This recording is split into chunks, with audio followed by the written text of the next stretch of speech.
and you're on the outside looking in. You don't know anything. But you're the plaintiff. Wait a minute. You are the plaintiff. Are we done here? You have to lay out your allegations properly.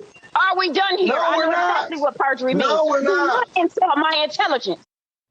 Oh, boy. And it goes on and on. Time for one crazy night court where the woman in that clip, you could hear her voice, but you see the judge there. She's suing a guy for $10,000 for standing her up on a date. The plaintiff, Kashante Short, alleges that Richard Jordan intentionally inflicted emotional distress with his no-show. Let's try to sort this out with our Legal Eagles Independent Women's Forum senior legal fellow, May Mailman. And Nothing But the Truth podcast host Bob Bianchi. Guys, I went online and watched this whole thing, and whoa, the judge had lost his patience with this plaintiff. Let's take you to Exhibit A, though. TMZ had some reporting on this. They say, legal docs obtained by TMZ show how she first filed the suit back in 2020, and in it she alleges that Richard deliberately and intentionally hurt her when he didn't show up and left her on her mother's birthday, and her mother had just passed away. Bob, she says it hurt her, and he did it on purpose. Well, Exhibit A is the tape that she had with the judge. Maybe that's the reason why the guy didn't show up, Shannon. But the bottom line is, you don't have to show up on a date, and it's not a cause of action under the law. It's not an intentional infliction of emotional distress, just to be legal about it, because it's kind of a funny case, except if you look at the expression on the poor guy's face when her and the judge are going at it, he's like, oh my God, get me out of here. You can just see it. But you have to be such outrageous and wanton conduct that no reasonable person could possibly expect that you would do this. And if we were going to criminalize that or civil liabilityize that, we'd have thousands and tens of thousands of suits. Bottom line, you have a right not to show up on your date. I feel like after she went after the judge like that, the guy could have just said, and I rest my case. But that's not how this works. So this takes us to Exhibit B. This is the defendant, Richard Jordan. Listen to him. To be honest with you, sir, I thought this was just going to be thrown out. We had a date, one date, and nothing else after that. And now I'm being sued for $10,000.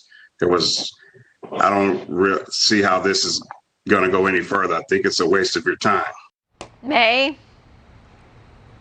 Well, the plaintiff here, Ms. Short, is certainly not alone in bringing an emotional distress claim for being wronged. If anything, she's actually holding back. So take, for example, Pearson versus Chung. In that case, a man sued his dry cleaner for $67 million, including $2 million for emotional distress damages.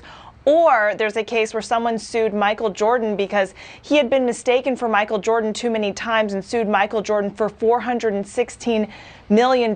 So actually, by comparison, $10,000 is pretty meager, and emotional distress doesn't require a defendant's conduct to be illegal. It just has to be outrageous. And at the end of the day, this judge, I think against his better interest, decided to do Zoom court. And Zoom court comes with all of the problems that we know it comes with. We had a lawyer at the beginning of the pandemic show up with a cat filter face. I loved that. Say, I'm not a cat. So I do think the pandemic is sufficiently over, and we should be getting back to regular court to have some decorum. Okay, she also, in Exhibit C, wants to go after this guy for his answer to her complaint. She says he lied in that, and so there's more trouble coming for him. So here's the plaintiff again, Kashante Short, Exhibit C. He lied. And then that's what brought forth the perjury. It was never perjury in the beginning. It was perjury after his response. If he responds and his response is a lie, it's perjury, then my documents will prove that he lied. No. Oh, boy.